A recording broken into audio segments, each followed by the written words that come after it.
નમસ્કાર દર્શક મિત્રો, તમારું બધાનું સ્વાગત છે આપણી યુટ્યુબ ચેનલની અંદર. હું છું ગોવિંદ અને આજે એક શુભ સવાર થઈ ગઈ છે. તો આજનો એક અમારો નવો ટૉપિક છે. અત્યારે તમે જોતા હશો ન્યૂઝપેપરની અંદર અથવા તો જે ન્યૂઝ ટીવીની અંદર એક ખૂબ જ ચર્ચાની અંદર એક ટૉપિક ચાલી રહ્યો છે અને તમે તમારા કાનની અંદર ઘણી વખત સાંભળ્યો છે કે one nation one election. One nation one election એના વિશે તમે ઘણી બધી વાત સાંભળી છે, તમે સમજ્યા હશો, તમને એના વિશે ઘણું નોલેજ પણ હશે. તો આ ટૉપિક શું છે અને એની અંદર આપણે કહી શકાય કે એક તમે વધારે પડતો એક એનો અવાજ સાંભળી છે કે આ આપણા પાર્લામેન્ટની અંદર આ બિલ પાસ નથી થયું અથવા તો એને ઇન્ટ્રોડ્યુસ નથી કરવામાં આવ્યું. એની ચર્ચા માટે આપણે એના એનાલિસિસ કરવા માટે એના તજજ્ઞ એવા સુરેશભાઈ એમની સાથે આપણે ચર્ચા આજે કરીશું આજના વિડીયોની અંદર, કે જે આપણને એના વિશેની સંપૂર્ણ જાણકારી આપશે કે શું છે આ વન નેશન વન ઇલેક્શન, કેમ એની જરૂર પડી છે, એના શું શું મુશ્કેલી છે અથવા તો એનાથી શું શું ફાયદા થશે અને એનાથી આપણને કેવા કેવા એમ કે બેનિફિટ્સ મળશે, એની ચર્ચા આપણે આ વિડીયોની અંદર કરીશું. તો અંત સુધી આ વિડીયોની અંદર મળ્યા રહેજો સુરેશભાઈની સાથે.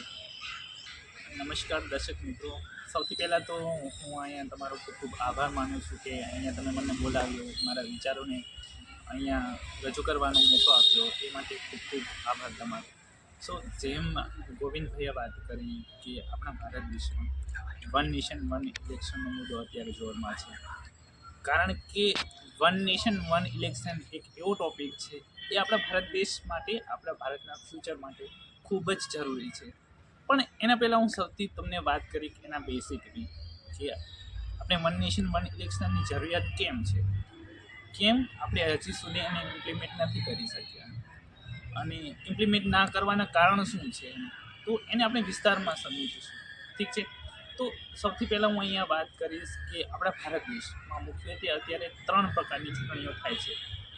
એક ગ્રામ પંચાયતની ચૂંટણીઓ જે દર 5 વર્ષે થાય છે. આપણે બધાને ખ્યાલ જ છે કે ભારત દેશમાં દરેક વર્ષે અલગ અલગ જગ્યાએ ચૂંટણી થતી જ હોય છે. એટલે કે લોકતંત્રનું સૌથી પહેલું પગથિયું છે એ ચૂંટણી છે. અને સૌથી પહેલાં આપણે ગ્રામીણ ક્ષેત્રે વાત કરીએ તો ગ્રામ પંચાયતની ચૂંટણી, જે સરપંચની ચૂંટણી પણ કહેવાય છે. પછી આપણે નાની ચોપડીઓમાં કે પાઠ્યપુસ્તકમાં આપણે ભણ્યું જ હશે કે સ્ટેટ લેવલની એટલે કે વિધાનસભાની ચૂંટણીઓ, વિધાનસભાના ઇલેક્શન.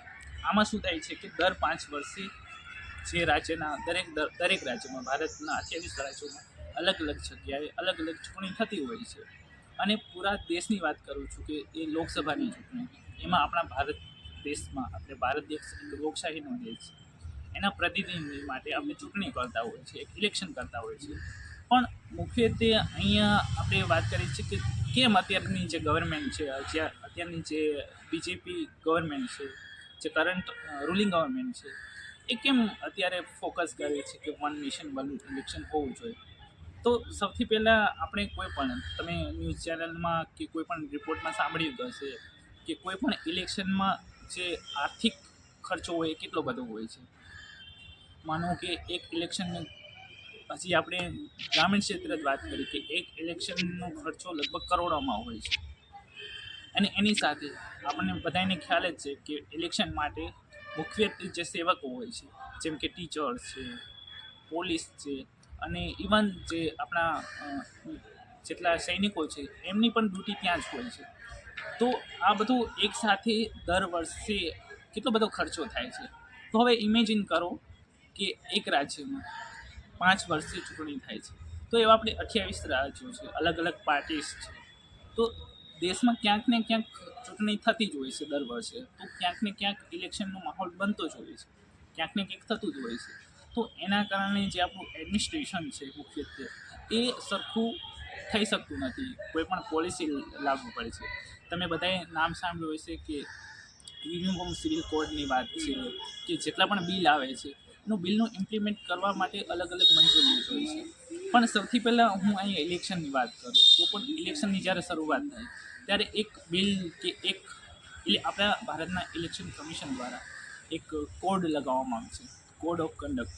એટલે કોડ ઓફ કન્ડક્ટમાં કેવું હોય કે જ્યારે પણ ઇલેક્શનનો સમય હોય ત્યારે કોઈ પણ પોલિસી, કોઈ પણ ગવર્મેન્ટની policy, for example Beti Bachao Beti Padhao, કે કોઈ પણ મનરેગા છે કે કોઈ પણ સેન્ટ્રલની પોલિસી કે સ્ટેટ ગવર્મેન્ટની કોઈ પણ પોલિસી એ ઇમ્પ્લિમેન્ટ થઈ શકતી નથી.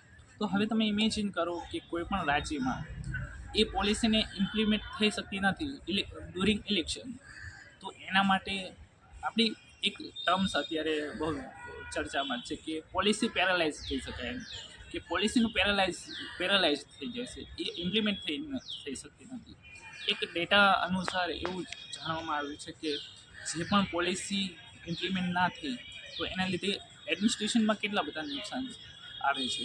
ફોર એક્ઝામ્પલ, એ એરિયામાં જ્યાં ઇલેક્શન થાય છે તો એમાં એ સ્કૂલ છે, ત્યાંના જે ટીચરો છે એ બધા ત્યાં જ વર્ક કરતા હોય છે. તો એના લીધે દેશમાં ઘણી બધી સમસ્યાઓ એજ્યુકેશનને લઈને, ઇન્ફ્રાસ્ટ્રક્ચરને લઈને, ફોર એક્ઝામ્પલ દેશની બધી જ ઇન્ફ્રાસ્ટ્રક્ચર પોલિસીસ ત્યાં સ્ટોપ થઈ જશે because it's all about the code of કન્ડક્ટના લીધે આપણે નથી કરી શકતા. તો અત્યારે એટલા માટે અત્યારની જે કરંટ ગવર્મેન્ટ છે, જે બીજેપી ગવર્મેન્ટ છે, એ આપણે એક બિલ, અત્યારે વિન્ટર સેશન ચાલે છે, આપણને બધાને ખ્યાલ જ છે, તો એક બિલ ઇન્ટ્રોડ્યુસ કર્યું છે વન નેશન વન. એટલે કે એનો અર્થ એ થાય છે કે વન નેશન વન ઇલેક્શન, જે નામથી જ આપણને ખબર પડે છે કે આખા ભારત દેશમાં એક સાથે ઇલેક્શન થઈ જાય. રાજ્યનું ઇલેક્શન એટલે કે વિધાનસભાનું ઇલેક્શન, અને દેશનું ઇલેક્શન એટલે કે લોકસભાનું ઇલેક્શન. તો રાજ્યના ઇલેક્શનમાં સીએમ અને દેશના ઇલેક્શનમાં પીએમ, આ બંનેની ચૂંટણી એક સાથે, બંનેનું ઇલેક્શન એક સાથે, એના માટે આ બિલ રજૂ કરવામાં આવ્યું છે. હા, સુરેશભાઈએ આપણને ખૂબ જ સરળ ભાષાની અંદર આપણને સમજણ આપી કે જે વન નેશન અને વન ઇલેક્શન છે એ ક્યાંથી ક્યાં સુધી એની સફર હોય છે ને એનાથી શું શું બેનિફિટ થાય છે. એટલે કે જે આપણા ગામની અંદર ચૂંટણી થતી હોય છે અથવા તો દેશની અને રાજ્યની ચૂંટણી અલગ અલગ થતી હોય છે, તે આની અંદર કોમ્બિનેશન કરીને એક જ, એટલે કે ખર્ચ ઓછો થતો હોય છે. એ પોઈન્ટ આપણને સરળ ભાષાની અંદર સમજાય. તો હું સુરેશભાઈને એક ક્વેશ્ચન કરવા માગું છું કે જે અત્યારે આપણે આ 2024ની અંદર ચાલ્યું ત્યારે એ બિલને ઇન્ટ્રોડ્યુસ કરવા માટે આપણું જે પાર્લામેન્ટ છે એની અંદર એની વોટ કરવામાં આવે, તો એ વખતે એ પાર્લામેન્ટની અંદર જ્યારે વન નેશન વન ઇલેક્શન છે એ બિલની તરફેણની અંદર જે એની મેજોરિટી ચાહીએ એ મેજોરિટી એને મળી ન, અને એને ઇન્ટ્રોડ્યુસ ના કરવામાં આવે. એને જ્યારે ઇન્ટ્રોડ્યુસ થાય પછી એને જ્યારે એનું અમલીકરણ થાય. પણ અહીંયા તો પહેલાંથી એને જે બેનિફિટ, જે કહી શકાય કે જે એની બિગનિંગ જ સારી નથી થઈ. તો એ આટલા બધા બેનિફિટ હોવા છતાં પણ એ શા કારણે આવું થયું છે એ અમને કૃપા કરીને જણાવશો. હા, ગોવિંદભાઈ અહીંયા ખૂબ મહત્ત્વનો પ્રશ્ન પૂછ્યો કે હજી સુધી આપણા ભારત દેશમાં, જો હું અહીંયા પહેલાં એક ચોખવટ કરી દઉં કે એવું નથી કે આ બિલ પહેલી વાર છે. આપણે 1952માં કે 1955માં એક ઇલેક્શન થયું હતું જે આખા દેશમાં એકસાથે થયું હતું, પણ અમુક કારણોસર, અમુક એડમિનિસ્ટ્રેશન બ્યુરોક્રેસીના અમુક કારણો હોવાથી એ બિલને ત્યાં સ્થગિત કરવામાં આવ્યું હતું. આપણા ભારત દેશમાં એવું નથી કે વન નેશન વન ઇલેક્શન એક જ છે. બાકી યુરોપિયન જે કન્ટ્રી છે, નેધરલેન્ડ છે, ફિનલેન્ડ છે, અને યુરોપના ઘણા બધા દેશો એવા છે જ્યાં one nation one election already છે. પણ અહીંયા મુખ્યત્વે હું ચેલેન્જીસની વાત કરું તો આપણો ભારત દેશ એક ડાયવર્સિટી ભરેલો દેશ છે. આપણે ઘણી બધી અહીંયા પાર્ટીસ છે, લોકલ પાર્ટીસ છે. તો સૌથી એક મુખ્ય ચેલેન્જ કહી શકાય એનો, તો એક કોન્સ્ટિટ્યુશનલ ચેલેન્જ કહી શકાય, એક બંધારણીય અપવાદ કહી શકાય. કારણ કે કોઈ પણ દેશના આવડા મોટો બદલાવ માટે રાજ્યના દરેક સ્ટેટ પાસે, દેશના દરેક રાજ્ય પાસે એક એના અમલીકરણ માટે, એના ઇમ્પ્લિમેન્ટેશન માટે અમુક મેજોરિટી જોઈએ છે, અમુક એના અમેન્ડમેન્ટમાં ચેન્જ કરવા પડતા હોય છે. તો એના લીધે એક મુખ્યત્વે એક કારણ હોઈ શકે કે આપણી બ્યુરોક્રેસી, આપણી જે આખું એડમિનિસ્ટ્રેશન છે એ હજી એટલું સક્ષમ નથી. આપણું ઇલેક્શન કમિશન છે એ અત્યારે એટલું કેપેબલ નથી કે બધું આખા નાની નાની પાર્ટીસનું ઇલેક્શન એક સાથે કરી શકે. બીજી વાત કરું તો અહીંયા મુખ્યત્વે જે કેવું થાય કે હું અહીંયા એક ઉદાહરણ આપું તમને કે જ્યારે પંજાબમાં ઇલેક્શન થયા તો એક ખેડૂતો માટેના મુદ્દા ત્યાં અગ્રેસર હતા. ત્યાંનું જે ફાર્મર લોસ હતા, એમએસપીના ઇસ્યુ તમે સાંભળ્યા હશે બધા કે કઈ રીતે અલગ અલગ, તેમાં ઘણી બધી હિંસાઓ પણ જોઈએ, અલગ અલગ આંદોલન પણ જોયા. પછી હું સાઉથમાં આવું, દક્ષિણમાં આવું ત્યારે વાત કરું કે જે નાના નાના ઇસ્યુઝ છે, જે રાજ્યના ઇસ્યુઝ છે, જેમ કે નદી, કર્ણાટક અને તમિલનાડુ વચ્ચેના નદીના ઇસ્યુ છે, તો એના લીધે મુખ્યત્વે નાના નાના રાજ્યોમાં જે નાના સમુદાય છે, જે નાની પાર્ટીના ઇસ્યુ છે, એ ત્યાં દબાય. તો એના લીધે અત્યારે જે ઓપોઝિશન પાર્ટી છે એનો વિરોધ કરી રહી છે. પણ મારી સમજ પ્રમાણે, મારી જે રીડિંગ છે આ ઇલેક્શન કમિશન કે વન નેશન વન ઇલેક્શન, એ લાવવું એક સારી વાત છે. એના માટે ઘણા બધા ઇમ્પ્લિમેન્ટેશનની જરૂર છે. તો એ ખૂબ જરૂરી છે. આઈ થિંક એ સૌથી મોટું પરિવર્તન હશે આપણી બ્યુરોક્રેસીમાં, આપણી ડેમોક્રેસીમાં. ભારત જેવા દેશોમાં એ અત્યારે ખૂબ જ જરૂરી છે.